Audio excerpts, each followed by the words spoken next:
That's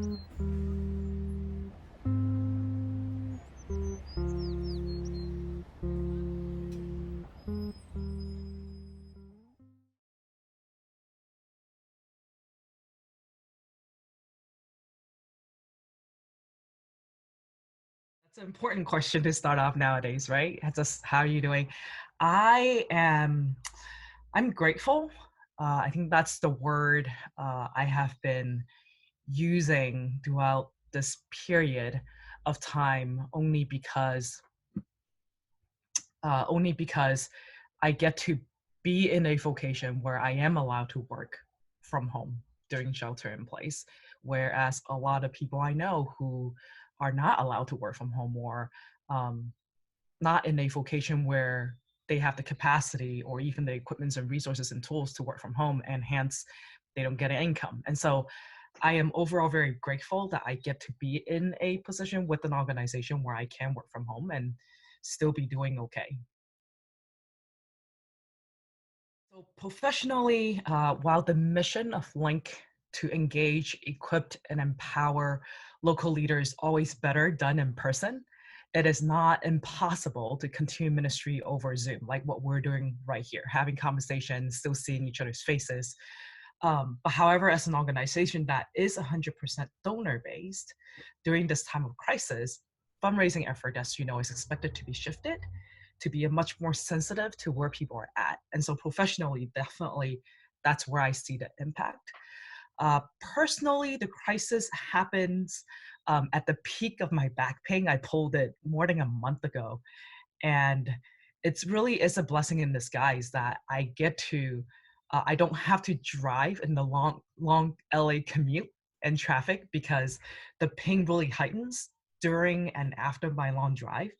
And so having this time, this extra time now at home to stretch, to nurse my back, and to be more intentional with self-care really is such a blessing. Like now, before, when I heard it for 4 weeks, it'll trigger every time I'm in the car. And so it's like from 50% back to 0%. And now I'm 80%. And so it's been great personally. I realized I needed that time to really have self-care. So for sure, having faith in Christ reminds me to not neglect serving and loving people, especially during a time of fear and anxiety. It opened my eyes to see and really remember those who are suffering, hurting, more vulnerable, and maybe even just overwhelmed by this whole situation. So the response then becomes more intentional in prayers, video call to check in, just calling over the phone, which we don't do very often. We're used to just emailing or texting. Now we pick up the phone and call. And it requires a lot more intentionality, even sending care packages. So for me, I am much more intentional now, calling in, even checking in on my parents who are up north in San Francisco, learning to be with people in their reality. I think that one is a little harder for me because it's understanding me personally. I am not, yes, I'm married. It's just me and my husband. We don't have children. So I don't have to wrestle through homeschooling, right? I'm in a position where I can work from home.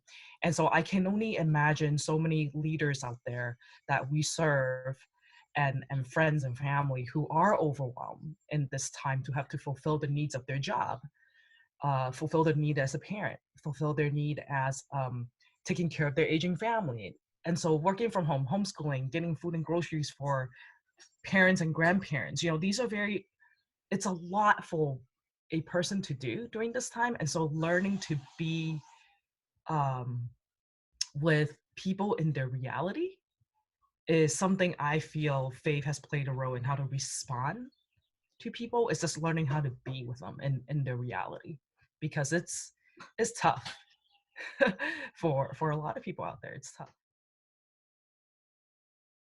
It's a good one. Just last week, actually Friday, a couple days ago, uh, I decided to invite all the leaders that we engage with, either one-on-one or in small group settings, frequently or not, just to come together over Zoom to check in And it was such a blessing because many of the leaders actually don't know each other. I often meet leaders one-on-one or in small group settings, so they don't interact with one another. And for the first time, a lot of them gets to see each other's faces over Zoom. And I just asked them the same question: how are you doing? What is that one word to describe your emotion?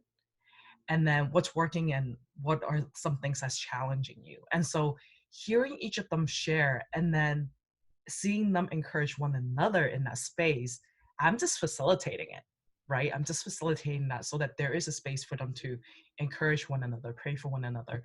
And it's such a blessing to see leaders being able to gather around to do that, because in a sense, I'm also praying that what I'm modeling is that they can do that with their people as well, that they can go back in their context and whatever works for them, maybe is over Zoom, maybe it's over FaceTime, whatever tools they're given that they can use in that context to still meet over, I guess, technology, if that is what we have, and encourage and pray for one another.